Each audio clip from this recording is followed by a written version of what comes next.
Hey everybody, it's Gomlet, and welcome to my very first run through the Trejo and Day 9 Singleton weekend. Happy Valentine's Day, everybody!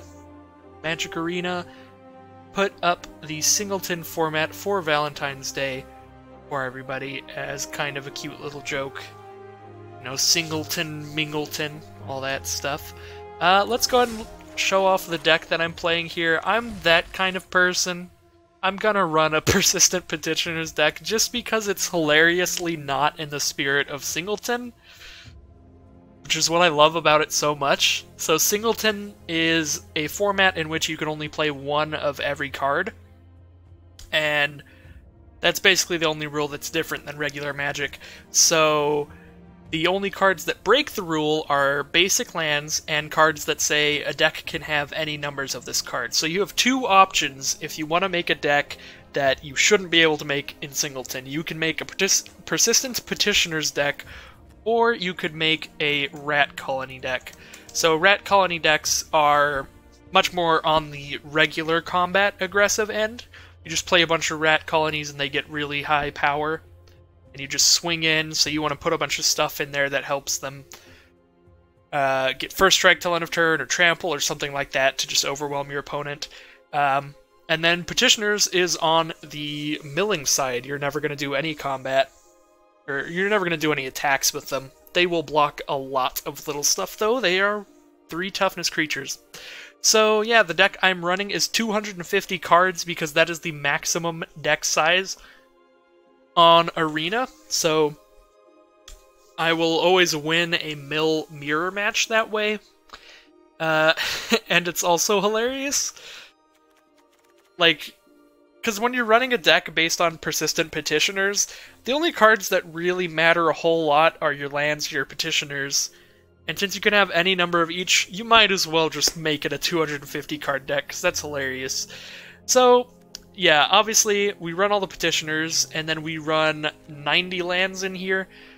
I've actually been considering raising the land count, maybe going up to 100 lands, because I did play one round in the Singleton format with this, and I find myself wanting more lands a lot.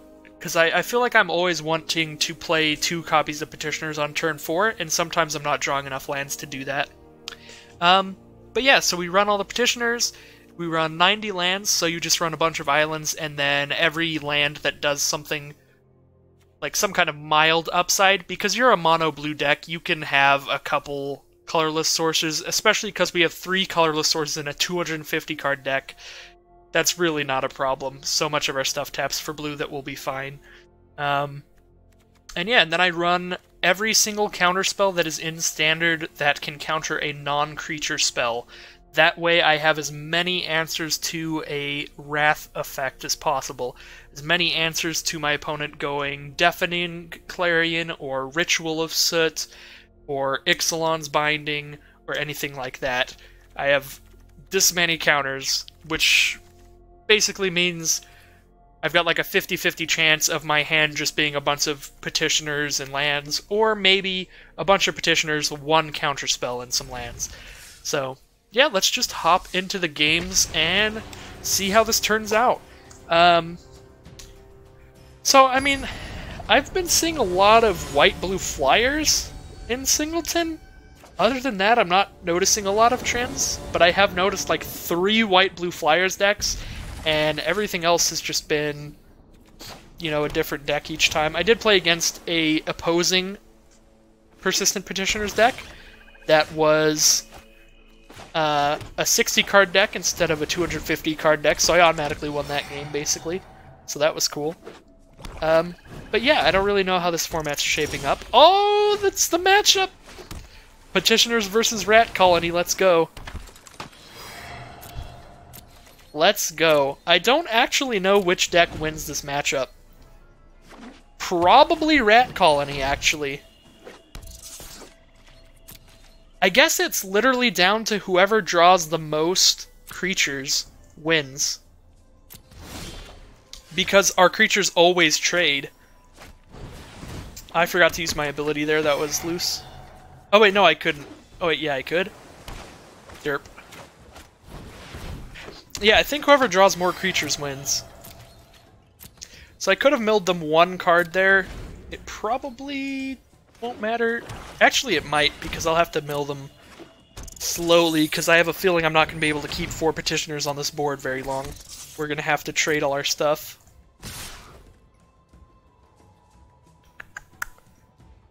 I think that I let this through. That way I can get 2 mill 12s out of these guys before they die.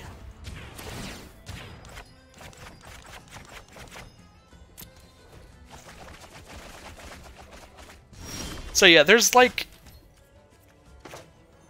Yeah, this isn't much of a match.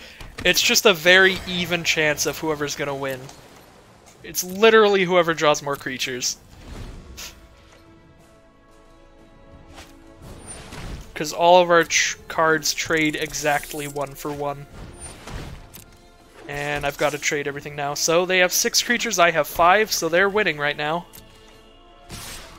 I have milled them a decent amount, though. So maybe that'll get me there.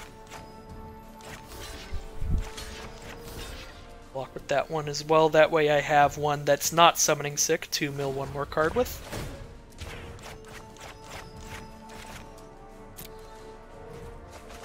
Whoop. So if you're playing... Here's a suggestion I would make. If you're playing a rat colony deck and you're not putting anything in your deck except for lands and rat colonies, you can do the same thing I'm doing with my Petitioners deck, where you make a 250 card deck, because at that point, why not? If literally all your cards are basic lands and rat colonies, the deck will be just as consistent with more cards in it if you just keep the ratio the same. And my opponent just scooped, which is interesting. So I don't think they were actually immediately dead there. I guess Petitioners does have a slight edge over rat colony decks if they don't have stuff that pumps their whole field. If they did have something in their deck that was like creatures you control get first strike till end of turn, draw a card, then I would just immediately lose to a card like that. But if their deck's literally just rat colonies, then whenever they have 2 or more rat colonies out, we just trade our creatures off. And then if I can get it to a spot where they have 1 rat colony and I have 1 Petitioners, then I just start slowly winning in that spot. Because then my Petitioners is a 1-3 and the rat colony is only a 2-1. So they can't attack me, but I can still mill them 1 card a turn. So I actually do think Petitioners has a slight edge if your opponent is running literally only rat colonies. But again, I think the best versions of rat colony decks do run some stuff that just like pumps their whole field or something like that.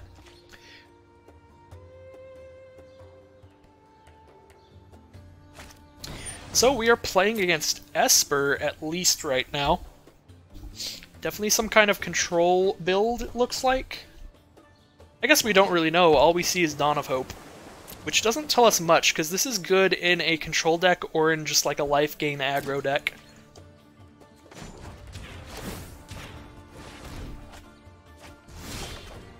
We milled their Teferi. Pretty cute. Alright, so I'm going to double Petitioners right now, and then I'm going to hold up this Syncopate for the rest of the game. And there's the scoop! We got the 4 Petitioners out, and opponent just scoops. I do think if you're playing white and blue, you have a lot of answers to Petitioners in those colors. If you throw them in your deck, you could have Ixalan's Binding. If you Ixalan's Binding a Persistent Petitioners, then the Persistent Petitioners deck just immediately loses.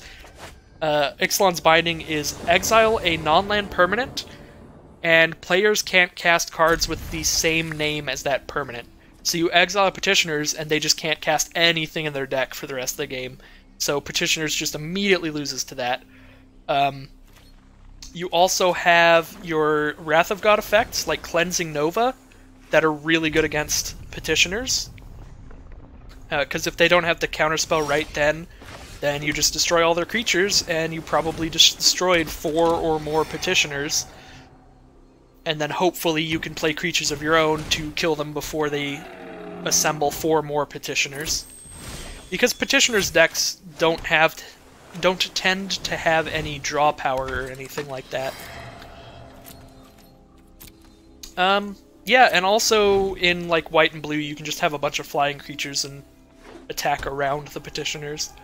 So it looks like we're playing against a red-green deck. They're probably some kind of dinosaurs deck. I think I'm just never going to block the Raptor Hatchling. If they want to get a 3/3, they'll have to do it themselves. So yeah, if I block the Raptor Hatchling, it basically turns into a 3/3 trample. That's a much bigger threat than a 1/1, so I'm just going to take 1 damage every turn that they attack with that. So we just milled a Demon Lord Belzenlock, so they're at least green, red, and black. And it looks like they're more of just a aggro fun time deck instead of themed specifically around dinosaurs, because that's a demon. So, don't really know. They've got a Mox Amber. Mox Amber is a really cool card. I like it a lot for Commander and stuff. They got an Elfheim Druid. So they've got a little mana ramper. Not blocking the Hatchling.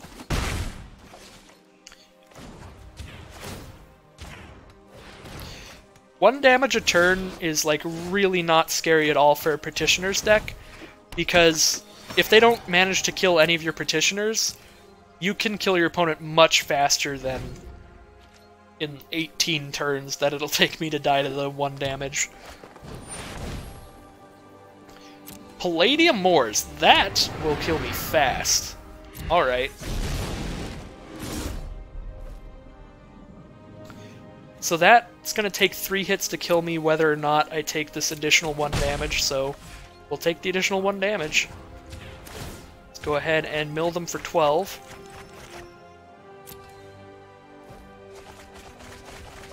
If I get an island, I think I can outrace them, and if I don't, I'm not sure.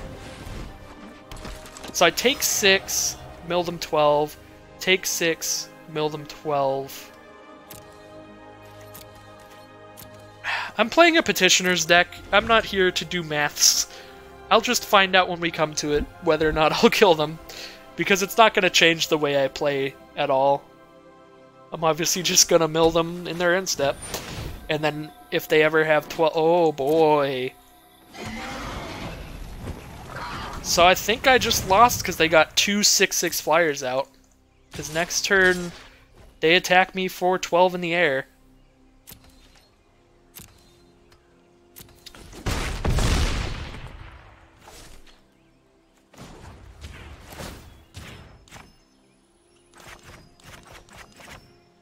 Well, that's unfortunate.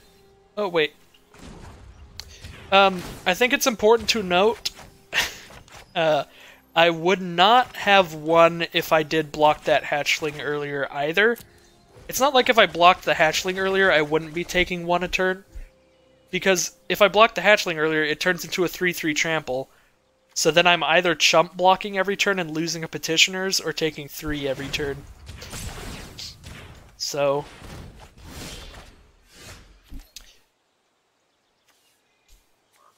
Alright. They're at 20 cards. Lame! Yeah, if I drew an island last turn, I would have won. Because then I could have played 2 Petitioners last turn, and then 2 Petitioners this turn. I'd have 8 of them out, and I can mill them 24 cards. So this is what I was saying earlier, where I think I actually want more than 90 lands in here. Because you really want to hit 4 lands on turn 4. Because, yeah, that was literally the difference between a win or a loss here. Unfortunately. Well, there's our first loss. Literally would have went the exact opposite if I had drawn 1 more land. Sad day.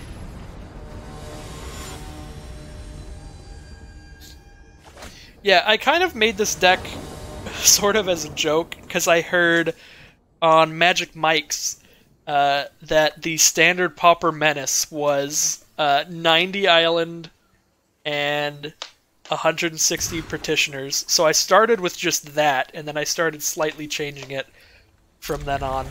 But I haven't messed with the land count yet, and I think that's probably incorrect. I think I do want to put more lands in here.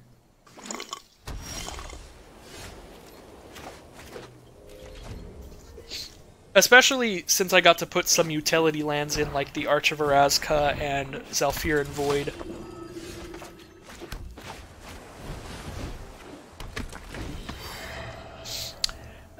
Yeah, and just for the record, I think this deck is horrible in regular standard. Because then your opponents actually have consistent decks, so they have like 4 copies of Deafening Clarion, and 4 copies of Ixalan's Binding, or whatever kind of card that they have that could just destroy your deck, 4 copies of Ritual of Soot. But in Singleton, it's like if they have some of those answers, they can only have 1 of them, so it's possible they just don't draw them and lose. Whereas it's less likely otherwise.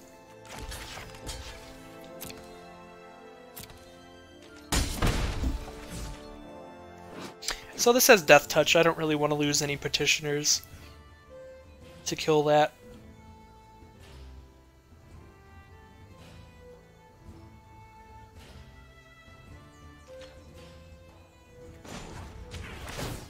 Land would be sweet. I actually should have scryed the Petitioners to the bottom just to try to make sure I could hit a 4th land.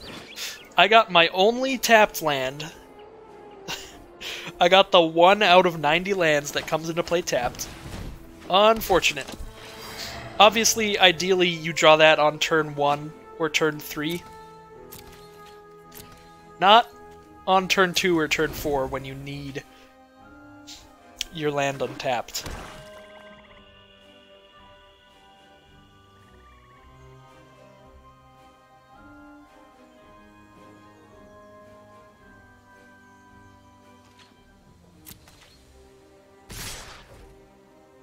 Alright, well, we'll see if they have a pump. No.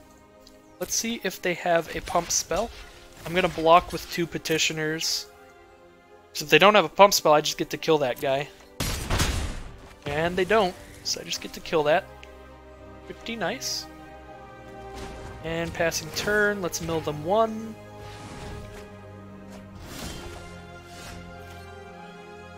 And here's our 4th Petitioners. I think I'll just play a 4th Petitioners and save mana for Quench. Quench is a little awkward. Quench is probably the worst counterspell that I have in this deck. Because, like, if my opponent has Ritual of Soot, that's a 4-mana card that destroys all permanents. Convert mana cost 3 or less. Wow, alright. Right after I said how bad Quench was. But yeah, like, it is the worst counterspell in the deck, because imagine they had the exact same card, but they played 1 more land before they played it. They hadn't played a land that turn, so literally, if they had just drawn and played a basic that turn, Quench wouldn't have done anything, and I would have just lost that game. So that was a pretty lucky Quench there. But it worked. It worked perfectly. So yeah, I do think Quench is still worth running in here, even though it is probably the weakest one. Actually, no, the weakest one I have in here is Spell Pierce, which I have in for the same reason as Quench, but Spell Pierce is even worse than Quench because it only counters non-creatures, and it only counters them if they don't pay 2 additional mana. So it's literally just Quench, but for 1 less mana, it's slightly worse. So we're playing against a Rat Colony deck, so it's another coin flip. A coin flip that I do think is possibly slightly in my favor. I think it's slightly in my favor if they don't have a, if they don't have any kind of field pumps and stuff like that. There's a Rat Colony. There's 4 Rat Colonies. I'm going to do the same thing. I'm going to take the 10 so that I can mill them 12 cards at least one time. They don't even attack. They must have board pumps if they didn't attack in that position.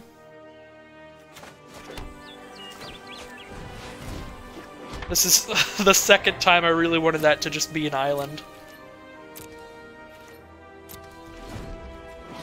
Maybe I do cut that and just put an island back in. I think all of the ones that tap for colorless, they're fine. I'm never in a position where I have too much stuff that taps for colorless. I guess they're trying to make enough rats to where they can attack around my petitioners. Or not, okay. I am blocking with everything, for sure. Oops. And we're gonna mill you 12.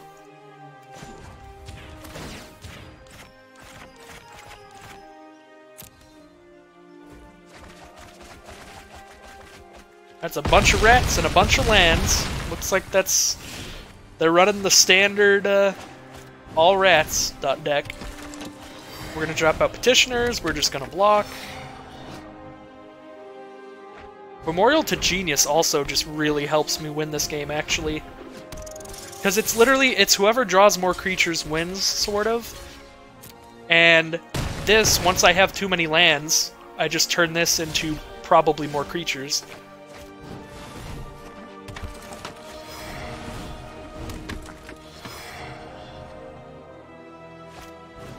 Arch of Orazca helps as well. So yeah, definitely, if you're playing a rat colony deck, and you aren't doing it entirely just for the memes, you also want to try to make it decent. Oh my god, that was a beautiful draw. Speak of the devil. I don't think I could lose this game now. But yeah, if you're playing a rat colony deck, you can do the same thing that I did with my deck, and just put in... This is kind of awkward. I think I still block.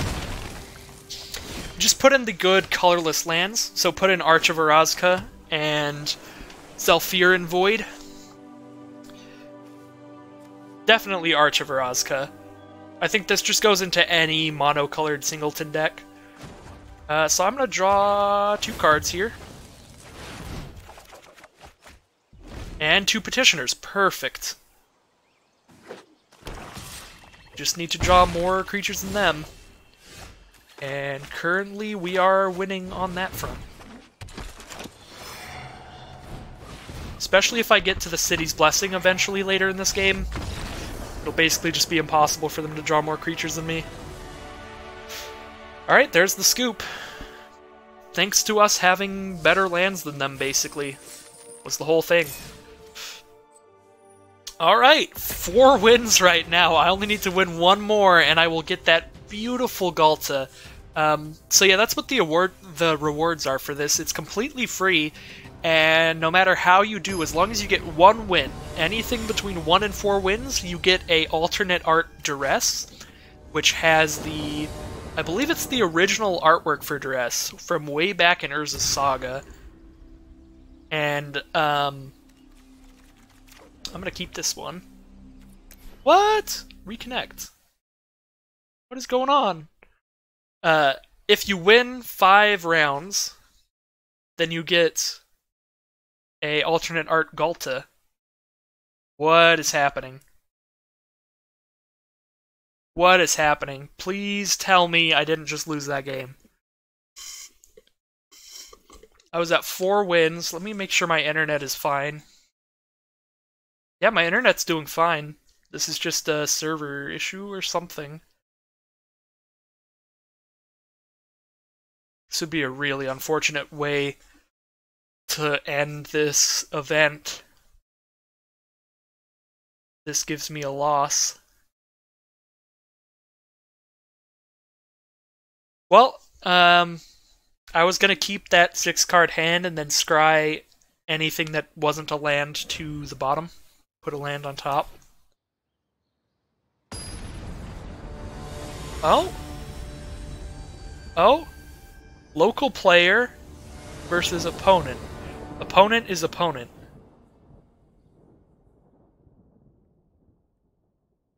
What is happening? Oh my god. Well, I'm about 90% sure at this point I'm not getting a Galta. I think this is gonna count. Whatever's happening here is gonna give me a match loss. Because I was fully in that game, I think, when I got disconnected. It's like that's a match loss. That's my second loss. That's out of it, I think. I'm just gonna let this play out for a bit. I'm gonna give it like a minute or two. Because I also don't want to just close the client and then reopen and then it's like, oh, you super lost, but we would have actually put you in the game if you kept it open.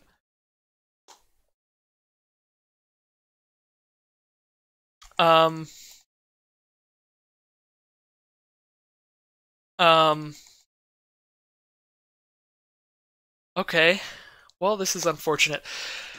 Well, I guess let's talk about my opinions on the deck so far. I definitely think that it's working out a lot better than I thought it would. This is also a free event, so it's bringing out all of the casual decks. I could definitely tell some of the decks were very casual oriented. So it's not like I'm playing against like really good decks. So I think that if this format were like really competitive, this deck probably wouldn't be as good. But as it is, this deck's like fun and silly, so I would say try it out. And I think it's very possible to get 5 win runs with this deck. I don't know what we got paired against in round 5. We could very well have just lost that last game and gotten a 4-2, but I think that we could have just as easily gotten paired against another Rat Colony deck, which I think is a pretty easy win. Now that I faced 2 of them. I guess not really like a pretty easy win. I think it's like 55% chance I win and 45% chance they win, which is still like just a coin flip that is slightly in my favor, so you could still just lose to a Rat Colony deck. And also, I think if it was a Rat Colony deck with pump spells, then I think that goes the other way into their favor. It's probably even more in their favor than it usually is in my favor if they have pumps. Well, I'm going to go ahead and reboot Arena. Unfortunately, this is a sad way for it to end, but I always put my my Arena videos up unprompted and just let them go as the cards fall here.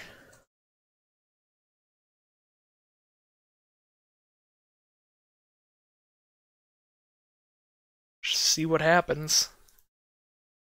So we're going to try to boot back into Arena here and see... Uh-oh, it's the black screen again. Oh, we're actually in. Alright, resume. Yeah, that counted as a loss. Well, that's a very unfortunate way to end it, but thank you all for watching this Trejo and Day 9 Singleton weekend playthrough, my first one. Really sad way for it to end. I was so close to that Galta. But it is a beta. Sometimes these things happen. So yeah, thank you all for watching. I think the deck is definitely fun. Give it a shot. And I'll see you all tomorrow for another, probably a Chaos Draft video. And then the next day I'll probably upload some more Singleton. I think I'll just do kind of flip-flopping. Chaos Draft one day, and then an Arena video the next day, then an online video for a little bit. There's been like 0 response to my first Magic Online Chaos Draft.